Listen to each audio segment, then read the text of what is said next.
Honourable speaker sir, मैं आपको धन्यवाद देना चाहता हूं। पहली बार स्टार क्वेश्चन के जरिए मुझे मौका मिला लोकसभा में प्रश्न पूछने के लिए।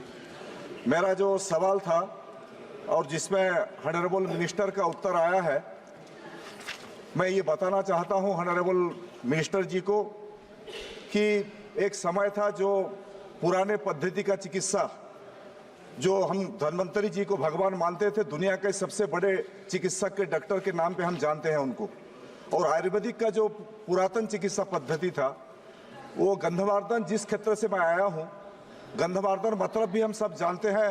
रामायण के युग में हनुमान ने विशल्यकरणी के संधान पे हनुमान पूरा गंधमार्दन को उठा के ले गए थे।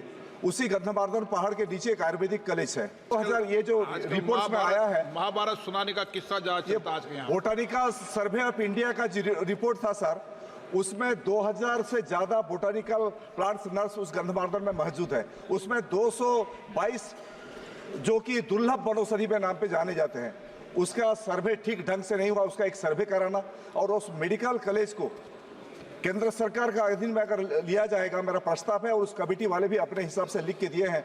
मैं ये जानना चाहता हूं कि एक सर्वे गंधमार्दन के पहाड़ ऊपर कितना जड़ी बूटी है, और दूसरा बार है उसी कॉलेज को अगर केंद्र सरकार लेना चाहते हैं, कोई प्रस्ताव उनके ऊपर है?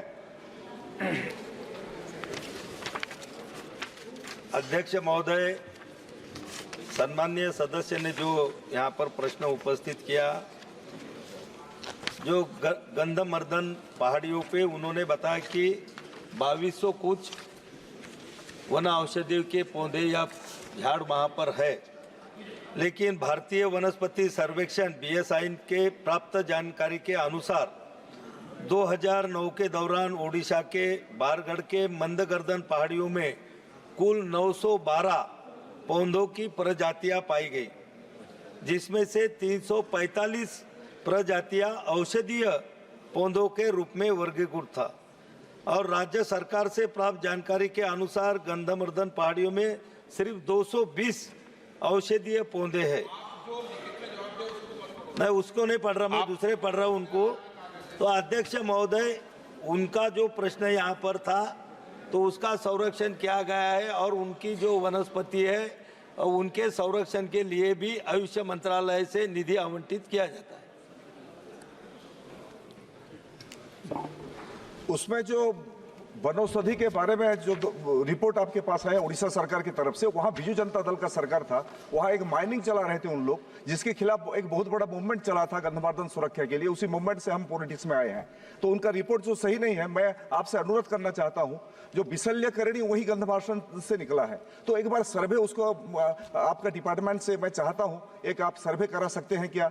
दूसरे बात, वो जो आयुर्वेदिक कॉलेज है, मोदी जी के आने के बाद ये जो पुरातन चिकित्सा पद्धति को जो बढ़ावा मिला है, पहले तो उसको दबाया गया था, तो उसी आयुर्वेद वहाँ जहाँ 2000 से ज्यादा बोटानिकल मेडिसिनल प्लांट्स नर्स है, अगर उसको हम इस्तेमाल कर सकते हैं केंद्र सरकार, तो एक बड़े पैमाने पर एक बड़ा अनुष्ठान बन सकता है। इसके बारे में केंद्र सरकार कोई प्रस्ताव लेंगे क्या? अध्यक्ष महोदय, आयुष मंत्रालय का काम ही आयुर्वेद को बढ़ावा देना है और आयुर्वेद का प्रचार प्रसार करना है। माननीय सदस्य ने जो यहाँ पर प्रश्न पूछा है कि गंधमार्दन पर्वत पे बहुत सारी ऐसी वनस्पतियाँ हैं कि जो आयुर्वेद में दवा बनाने के लिए उपयोग में ला सकती है। जो पहले का सर्वे था, उनका कहना है कि वो सर्वे थोड़ा ठीक नहीं हुआ था, दोबारा उसका सर्वे किया जाए, तो निश्चित रूप से हम उसका दोबारा सर्वे करने के लिए भी हम वहाँ पर PSI को निर्देश देंगे, और निश्चित रूप से जितनी भी वहाँ पर वन औषधियों के पौधे वहाँ मिलते हैं, उसकी संरक्षण करने के लिए हम वहाँ पर कोशिश करेंगे। उन्होंने जो SSN विद्यालय के बारे में बताया कि उसको सरकार को अधिकृत करने का प्रस्ताव, उन्होंने कहा है कि ऐसा कोई प्रस्ताव हमारे मंत्रालय की तरफ आया नहीं।